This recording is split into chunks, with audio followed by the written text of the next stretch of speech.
Date on the issues of litigation and everything that we talked about, and we had two items left on the agenda dealing with that. The first one was settlement number 09CB57, was case number 17F200762374, and if we can have a motion to approve that settlement. Motion. We have a second. Second. A motion and a second. Again, not discussable. All those in favor, aye. Opposed?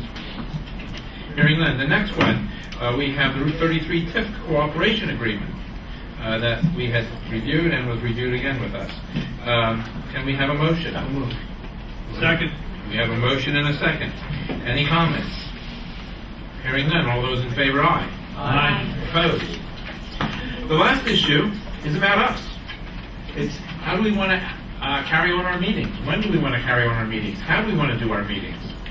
And in the folder that was in front of you tonight, we've taken some liberties to put some thoughts together, at least a starting point of where we can go. Because at this point, we don't even have our next meeting scheduled. So we must take care of the business of that so we can do something next time around. There's been a lot of comment, and trying to do it, if we can move expeditiously through this, that we don't have 10 people trying to, in essence, like wordsmith something, but throw some thoughts out there and then go from there. One thought's going to be, and I'll break this down to where we're going to go discussion-wise, which day of the week. We've had discussions on Tuesdays or Wednesdays. The second thing, and the second part, and it goes hand in hand, is how many meetings do we have, and do we try to do committee meetings before board meetings?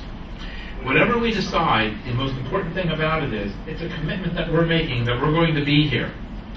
So that it's not like, okay, it's a committee meeting tonight, I don't have to attend, but I want to be there for the voting. We want to try to do our business, that we take care of our business at the committee meeting and not at the board meetings. That at the board meeting when we get here, our discussion should have taken place, hearing from the public if there's concerns, because if there's concerns, it shouldn't move to the board meeting, but rather that it does stay in committee. So those are some of the thoughts as we move forward. And that will then permit us to continue, and hopefully as we get better at this, even move these meetings along a little bit faster and everything from that point of view. So if I can walk you through this document, and there's questions, and as I said, we'll walk through it and then come back and take it apart.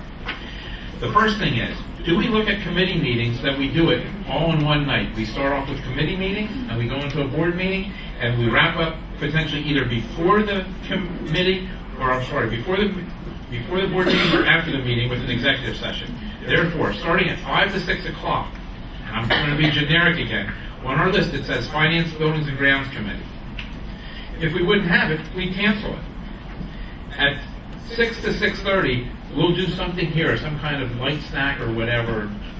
It's listed as dinner, but we're not doing a full course meal here or anything like that. Don't get the wrong opinion. But it can drag on for a while. 6:30 to 7:30, we're going to then do the Education Committee, Policy if needed, Athletics if needed. We're going to follow that, and here's the key. We're going to be prompt. At 7:45 to 8 o'clock, we're going to have the executive session. 8 o'clock, we're going to be like tonight. We're going to be prompt, starting at 8 o'clock. No matter what, we're going to have that. We're going to have our board meeting. And when we finish up, hopefully we can do that in the hour. I think that's a target we can start to set. We're going to then go back into executive session if needed. The thought is, can we do this all in one night? Can we do one meeting a month and accomplish all this? I'm interested in hearing feedback and thoughts and support. Yes? In talking to Mr. Pinnabone and Mr. Ryder and Dr. McKinley, and I thought about this and I said, one of the things that I really dislike doing is dragging people to a lot of meetings after they've been in school since 7 o'clock in the morning. I mean, I just think that's disrespectful.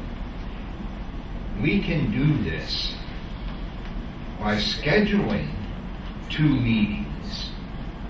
If we continue to do what we want to do, we're organized and we get through these meetings, we can cancel the second meeting and it doesn't cost us any money. If you don't schedule another meeting and you can't do it all in one meeting and it's one of those budget things we can't get done, we have to schedule another. Now we have to advertise it, it's going to cost us money.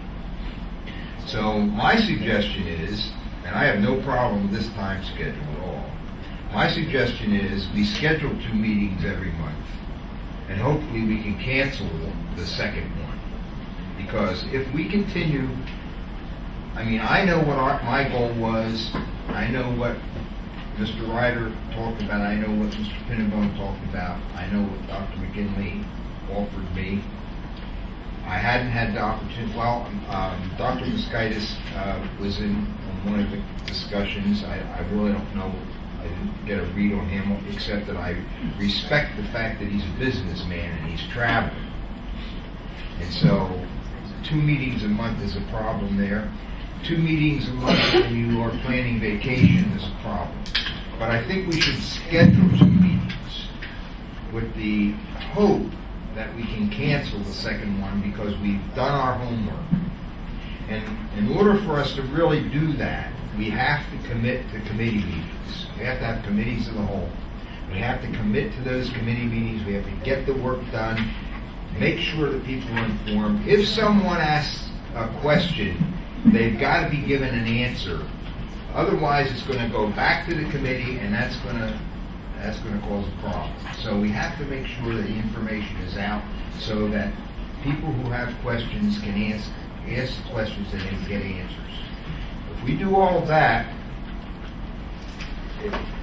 it would almost be a perfect world. But we know that's not going to happen. But I like the idea of doing this, schedule a second meeting, hope we can cancel. Because I don't like dragging somebody out. What happens, well, this is inside information, and I probably shouldn't say it, but what happens if somebody has a family birthday, and we schedule a meeting, and it's a person that we expect to be there? You know what I mean? I'm too nice a guy maybe, but I don't like doing that. If they know the dates ahead of time. If they know, work it. yeah, but if we have a meeting and we say, oh, we're not going to get this done, we better have a meeting next Tuesday. Right. That's wrong.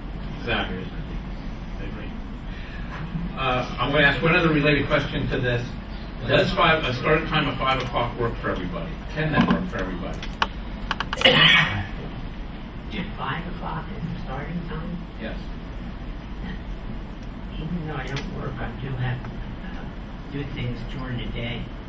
I would think maybe 5:30 would be a little bit better than 5, because I don't know how many of us get out of work at 5. I can see Dr. Volcano's 25:30. People traveling back, traffic, highways. Luckily, Mr. Fainall, I'm 5 minutes away from work. So I could be here at 5 if that's the consensus of the group. As well as 5:30. I mean, if something is happening at work, then I'm going to be late that day. Mr. President, starting at 5 may not be a problem for people on the board, but people in the public who live a distance away won't be able to make many of these committee meetings where they can have input and such, and we'd be locking them out then. Plus, having 4.5 to 5 hours block of time, I think it is a pretty long time. I've sat through meetings that long and longer, but I don't understand why, if we're going to have a one night to meet and do all these things, why not do it all inside the meeting instead of having committees? You're doing the same function, you're just spreading it out over. Only on the basis of allowing the public to make their comments and to decide if you actually put it on the agenda to vote on it or not. Because if the committee says, you have to take the read on the committee. If at the committee point it doesn't seem to be working, or there's issues with it and everything, it never makes it to the board agenda. Because then when we get to the board agenda, we can take and group items together like we did tonight and go and flow right on through the agenda. So that's why you would do it in a committee. And because then you're not doing it that the whole board is trying to figure out to be okay with their hearing it, and it's not anything else. But is your intent is to have the whole board sit on every committee? The intent is that the whole board would be welcome at every committee. There will still be a board, there will still be a chair for every committee and a vice chair for every committee, but the entire board is welcome to be there. If they're not there, it doesn't hurt. But when we get to the regular meeting, we don't want to start to go back and let's start and redo this. If the committee has said good, then then the board should be good with good. Because in some cases, and I know what Tim is saying, Tim has 2 other commitments that he has to be at. I have 3 other commitments that I have to be at.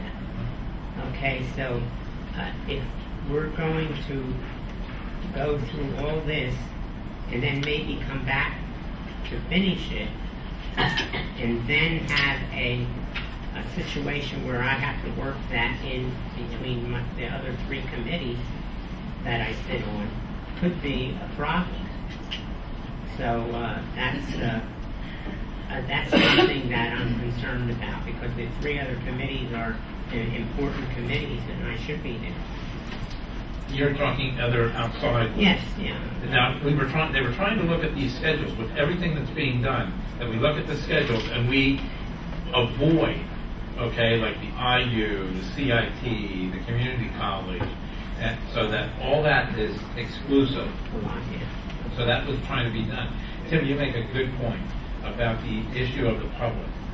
And I will come back and I'll look at Bob a little bit because that was one of the concerns when we talked about 2 meetings. Because if we do 2 meetings, then we would start, let's say, at 6 or 6:30. And by doing that, we would not define what's going to be done necessarily. It's going to be committee time.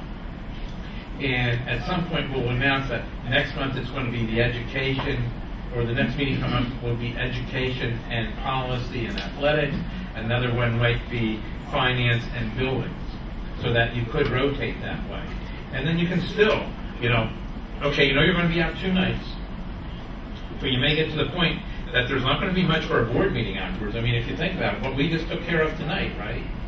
If we had another meeting in 2 weeks from now, might there be a personnel issue or something like that, but there wouldn't be much else.